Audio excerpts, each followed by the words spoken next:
Dear students, I am Dr. Harban Singh from the Department of Business Administration, Government College Ajmer। Last lecture में हमने corporate veil की बात की थी, निगमीय आवरण की बात की थी और फिर सेपरेट एंटिटी के कंसेप्ट को और डुअल एंटिटी कंसेप्ट जो कि अकाउंटिंग में होता है उसको इससे कोरिलेट किया था।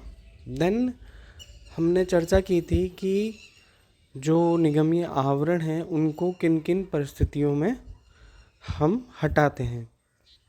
दो प्रकार की स्थितियां उत्पन्न होती हैं जिनके अनुसार हम कॉरपोरेट वेल को अपलिफ्ट कर सकते हैं, निगमीय आवरण हटा सकते हैं। तो पहली कंडीशन थी जो वैधानिक परिस्थितियां हैं, जो स्टैट्यूटरी सर्कमस्टांसेस हैं, उनमें हम उसको अपलिफ्ट कर सकते हैं, जिसकी हमने विस्तार से चर्चा कर ली थी।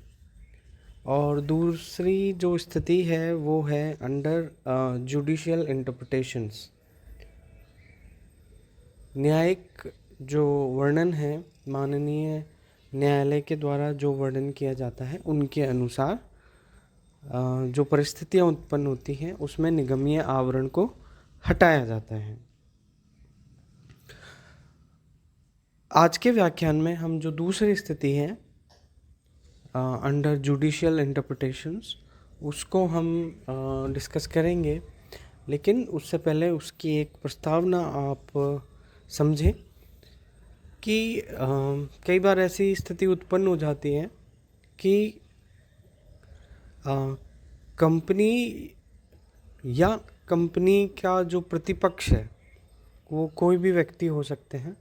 कंपनी का कोई प्रतिपक्ष कोई व्यक्ति हो सकता है, व्यक्तियों का समूह हो सकता है, अथवा कोई दूसरी कंपनी भी हो सकती है। उन प्रतिपक्ष के प्रार्थना पर यदि किसी परिस्थिति में माननीय न्यायालय अगर अपना कोई निर्णय सुनाते हैं, कोई निर्णय देते हैं, तो उनके अनुसार, उनके निर्णय के अनुसार जो कॉरपोरेट वेल है, जो निगमीय आवरण है, उसको हटाया जा सकता है, अपलिफ्ट किया जा सकता है।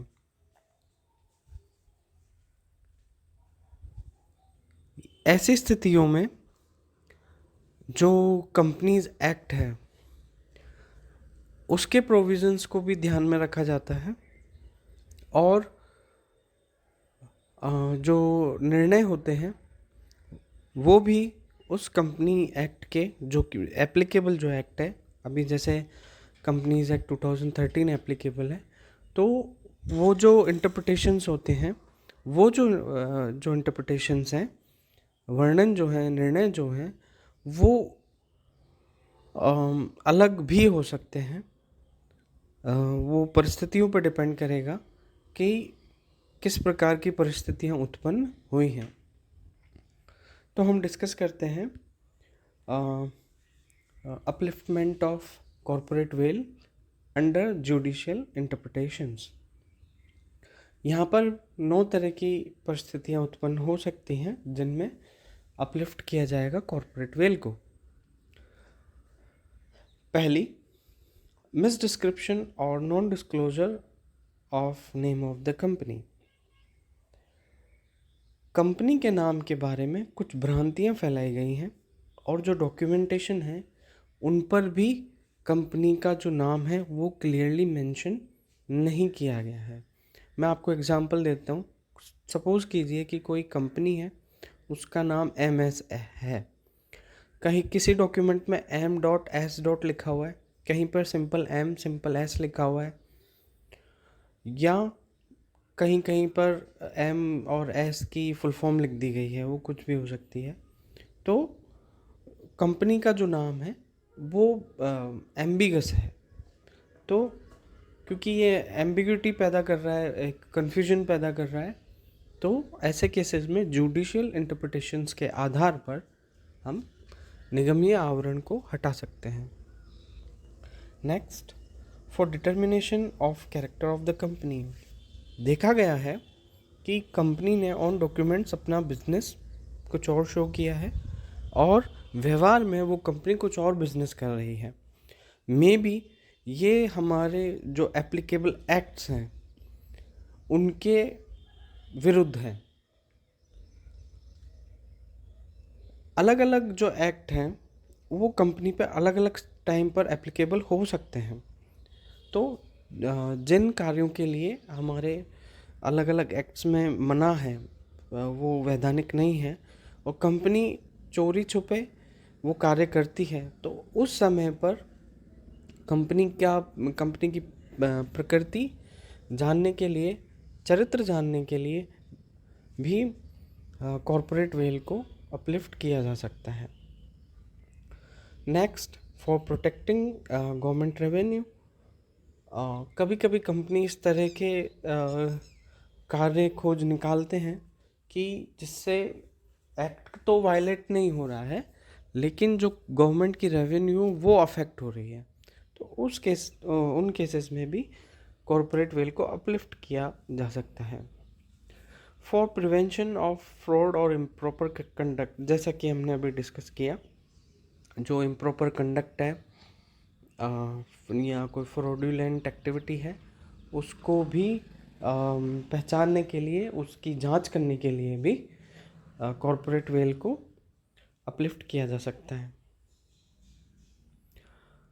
Where company is formed for evading legal obligations, legal obligations को दूर रखने के लिए भी या उनसे बचने के लिए भी अगर कोई कंपनी बनाई गई है तो उन केसेस में भी जो कॉरपोरेट वेल है, निगमीय आवरण है, उसको हटाया जा सकता है। Where company is acting as agent और trustee of the share holder, यहाँ पर मैं एक पॉइंट आपको बताना चाहूँगा कि जो शेयर होल्डर्स हैं उनके जो ट्रस्टीज़ हैं वो डायरेक्टर्स तो हो सकते हैं लेकिन कंपनी ट्रस्टी नहीं हो सकती है, क्योंकि डायरेक्टर्स जो भी कंपनी ने फंड जनरेट किए हैं तो उन फंड का यूज़ किस प्रकार करना है और एफिशिएंटली करना है, उन फंड्स का मिसयूज़ नहीं करना है। तो ऐसे में जो डायरेक्टर्स हैं they can act as trustees but not the company. Next, for fixing liability for economic offences, company ने कोई इकोनॉमिक ऑफेंसेस किए हैं और माननीय न्यायालय ने उनके ऊपर कुछ लायबिलिटी फिक्स की है, तो फिक्स करने से पहले डायरेक्टर्स को और कंपनी को दोनों को अलग करना पड़ेगा, तो वो जो कॉरपोरेट वेल है उसको अपलिफ्ट करना पड़ेगा। कोई वेलफेयर जो लेजिस्लेशंस हुए हैं, लेजिस्लेशन जो है उनको उनके अंडर जो लायबिलिटी जनरेट हो रही है कंपनी उसको अगर फॉलो नहीं कर रही है, तो ऐसे केसेस में भी जो जुडिशियल इंटरप्रिटेशंस हैं उनके अनुसार कॉरपोरेट वेल को अपलिफ्ट किया जा सकता है। To punish for contempt of court, माननीय न्यायालय के द्वारा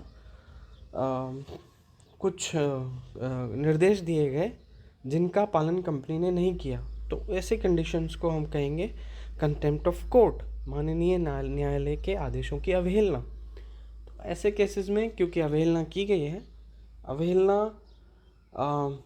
कंपनी द्वारा की गई है और कंपनी कुछ लोगों के द्वारा संचालित है, तो ऐसे केसेस में उन लोगों को और कंपनी को एक ही माना जाएगा। तो ऐसे केसेस में भी जो निगमीय आवरण है उसको हटाया जा सकता है। तो ये जो दोनों पॉइंट्स थे वो कवर हो चुके हैं और आप इन पॉइंट्स को नोट डाउन करके रखें। इनके इंटरप्रिटेशंस जो है, इनका वर्णन जो है वो इतना मुश्किल नहीं है, क्योंकि हर पॉइंट में क्लियर डिफाइन है कि किन कंडीशंस में जो कॉरपोरेट वेल है उसको अपलिफ्ट किया जाएगा। तो मैं आपको रिकमेंड करता हूँ कि आप अपनी कॉपी के 2 सक्सेसिव पेजेस पर इन कंडीशंस को लिख लीजिए और याद कर लीजिए, जिससे कि एग्ज़ाम में आपको आसानी रहेगी। एक लास्ट पॉइंट हम इस चैप्टर में डिस्कस करते हैं, बॉडी कॉरपोरेट और कॉरपोरेशन। कंपनी एक बॉडी कॉरपोरेट है। बॉडी कॉरपोरेट इसलिए है क्योंकि डिफरेंट जो प्रोविजंस हैं वो एप्लीकेबल होते हैं और कंपनी लॉ के जो प्रोविजंस हैं उनको ही मानते हुए जो प्रवर्तक हैं, जो प्रमोटर्स हैं, वो एक कंपनी का निर्माण करते हैं। तो ये जो आर्टिफिशियल पर्सन और लीगल पर्सन, लीगल एग्जिस्टेंस वाली जो बात होती है, वो एक बॉडी कॉरपोरेट का पार्ट होती है। लेकिन यहाँ पर ये जानना ज़रूरी है, एक इसका एक छोटा सा पॉइंट है जो क्लासिफिकेशन में डिस्कस होगा, उसको वहीं डिस्कस करेंगे, वो मैं अभी यहाँ पर डिस्कस नहीं कर रहा हूँ। तो जो भी एप्लीकेबल कंपनी लॉ है, कंपनीज एक्ट है, उसके अनुसार यदि कोई कंपनी बनती है तो उसके एग्जिस्टेंस, उसके ऑब्लिगेशंस, उसकी लायबिलिटी, उसकी रेस्पॉन्सिबिलिटीज़ उसी कंपनीज एक्ट के अनुसार होंगे, जब तक कि अन्य कोई अमेंडमेंट उसमें ना हो जाए या कोई दूसरा उसके ऊपर सुपर इम्पोज ना हो जाए, कोई नया कंपनीज एक्ट। तो यहाँ पर हमको समझना ये ज़रूरी है कि जो कंपनी है वो अपने संचालक मंडल से, बोर्ड ऑफ डायरेक्टर से भिन्न है, और उनके मध्य एक कॉरपोरेट वेल है जो दो अवस्थाओं में अपलिफ्ट किया जा सकता है। तो यहाँ पर इस पार्ट में जो कंपनी का एक इंट्रोडक्टरी हिस्सा था वो यहाँ पर कंप्लीट हो चुका है। नेक्स्ट लेक्चर्स में हम कंपनी के क्लासिफिकेशन की बात करेंगे। Thank you.